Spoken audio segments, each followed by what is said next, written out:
9월 7일 월요일 가정예배를 다 함께 사도신경하심으로 하나님 앞에 드리겠습니다. 나는 전능하신 아버지 하나님 천지의 창조주를 믿습니다. 나는 그의 유일하신 아들 우리 주 예수 그리스도를 믿습니다.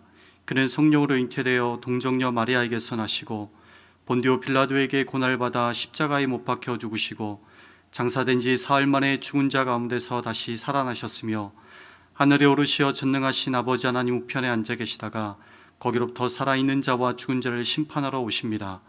나는 성령을 믿으며 거룩한 공교회와 성도의 교제와 죄를 용서받는 것과 몸의 부활과 영생을 믿습니다. 아멘. 다 함께 찬송가 379장을 부르시겠습니다.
오늘 하나님께서 우리에게 주시는 말씀은 구약성경 창세기 41장 25절의 말씀입니다.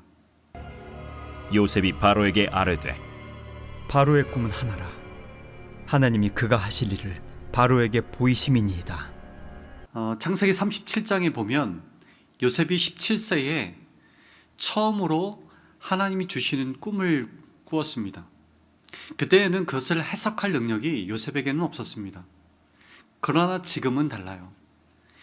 요셉에게 13년의 시간은 헛된 시간이 아니었습니다. 만약 그가 노예로 팔려간 그 보디발의 집에서 그리고 감옥에서 자신에게 불어닥친 현실을 바라보며 절망과 포기로 삶을 허송세월했다면 하나님께서 요셉에게 기회를 주셨을 때에 과연 요셉이 그 기회를 붙잡을 수 있었을까요?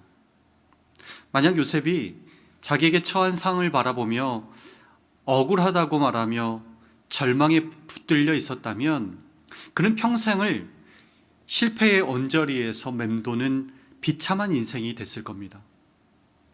그러나 그곳이 어떤 곳이라도 요셉은 그곳에서 하나님이 함께 하시는 사람답게 삶을 살아냈습니다. 그리고 그렇게 살아갔더니 범사에 형통하게 하시는 하나님을 주변에 있는 믿지 않는 사람들이 보게 되었습니다. 여러분, 우리는 어떻습니까? 도저히 하나님이 함께 하시는 것처럼 보이지 않는 삶의 정황이 우리 앞에 펼쳐질 때에 우리에게 주어진 자리를 돌아보며 불평만 늘어놓고 있습니까? 아니면 그곳에 하나님이 함께 하심을 기억하며 하나님의 사람답게 살아내려고 하고 있습니까? 여러분, 기억하세요. 사람들이 요셉을 보며 하나님이 함께 하시는 사람이라고 인정해주고 범사의 요셉을 하나님께서 형통하게 하신다고 말하게 된 것은요, 그냥 된 것이 아닙니다. 요셉이 도저히 하나님의 은혜를 고백할 수 없는 정황 앞에서도 하나님의 사람답게 삶을 살아내려 했기에 주변에 있는 사람들이 하나님을 고백할 수 있었던 것이고, 정말로 하나님께서 범사의 요셉을 형통하게 하셨던 겁니다. 그래서 오늘 본문에서 애굽 왕의 꿈을 그 누구도 해석해낼 수 없었을 때에도 요셉이 왕의 꿈을 해석해낼 수 있었던 거예요. 그러나 여러분, 요셉이 애굽의 왕에게 인정받고 총리의 자리에 설 수 있었던 것은요, 운이 좋아서가 아닙니다. 그렇다고 해서 꿈 해석을 잘해서도 아닙니다. 앞으로 헤쳐나가야 할 문제에 대해서 정확한 해법을 제시했기 때문이에요. 특별히 요셉은요, 그 누구보다도 정확하게 애굽의 상황을 파악하고 있었고, 정확한 정보를 바탕으로 애굽의 왕조차도 인정할 수밖에 없는 해법을 그 왕에게 내놓았던 겁니다. 여러분, 그것이 가능했던 것은요, 요셉이 보디발의 집에서 노예를 있을 때, 그리고 왕궁 감옥에 갇혀 있을 때에도 하나님의 사람답게 주어진 삶의 자리를 살아내려 했기에 가능했던 겁니다.